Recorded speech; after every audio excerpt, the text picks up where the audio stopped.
नाजिया जी, आपका city news 24 our में फिर से एक बार स्वागत है।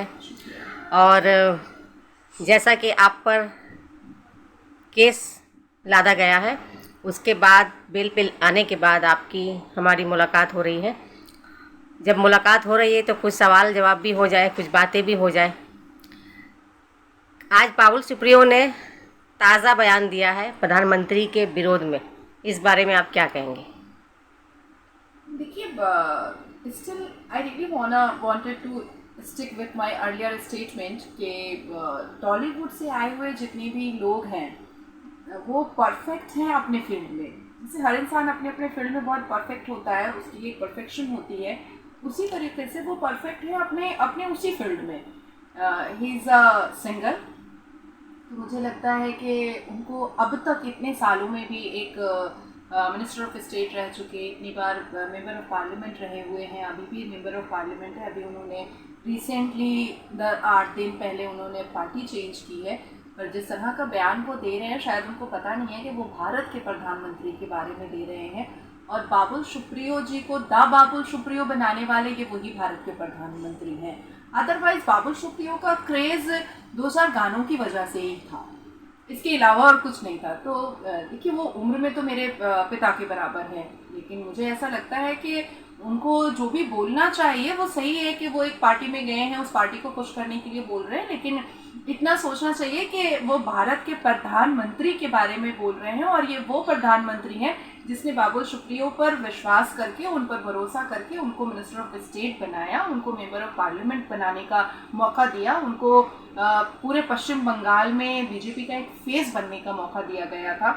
और अभी तो सवाल के घेरे में वो लोग भी खड़े होते हैं जो बाबुल सुप्रियो जी के बहुत क्लोज रहे हैं। तो मुझे ऐसा लगता है कि कहीं वो भी धोखा ना दें, जो काफ़ी क्लोज हैं, कहीं वो भी बीजेपी को पीठ पे छुरा ना भोग दें और फिर जा करके ये कहें कि भारत के प्रधानमंत्री से खतरा है। मुझे ऐसा फील होता है। 2 दिन पहले, जिस दिन भवानीपुर विधानसभा क्षेत्र में चुनाव प्रचार का आखिरी दिन था, उस दिन के नज़ारे के बारे में तो आपको पता ही होगा कि किस तरह से दिलीप घोष जी के ऊपर अटैक हुआ था और किस तरह से उनके सिक्योरिटी गार्ड ने उल्टा जवाब भी दिया था। तो इस बारे में आप क्या कहेंगे? Actually I completely don't know about the Dilip Ghosh attack. मैंने देखा नहीं। हाँ, लेकिन अभी स्टेट के जो रिसेंट प्रेसिडेंट हैं बीजेपी के, उनके ऊपर जिस तरह से अटैक हुआ और जिस तरह से एक इंसल्ट किया गया एक मेंबर ऑफ पार्लियामेंट का और एक इतनी बड़े नेशनल पार्टी के एक स्टेट के प्रेसिडेंट का, वो मुझे बहुत बुरा लगा है। और कहीं ना कहीं प्रोफेशनली भी वो एक प्रोफेसर हैं, तो एक रिस्पेक्ट वाली चीज़ आ ही जाती है। तो मुझे ऐसा लगता है कि जो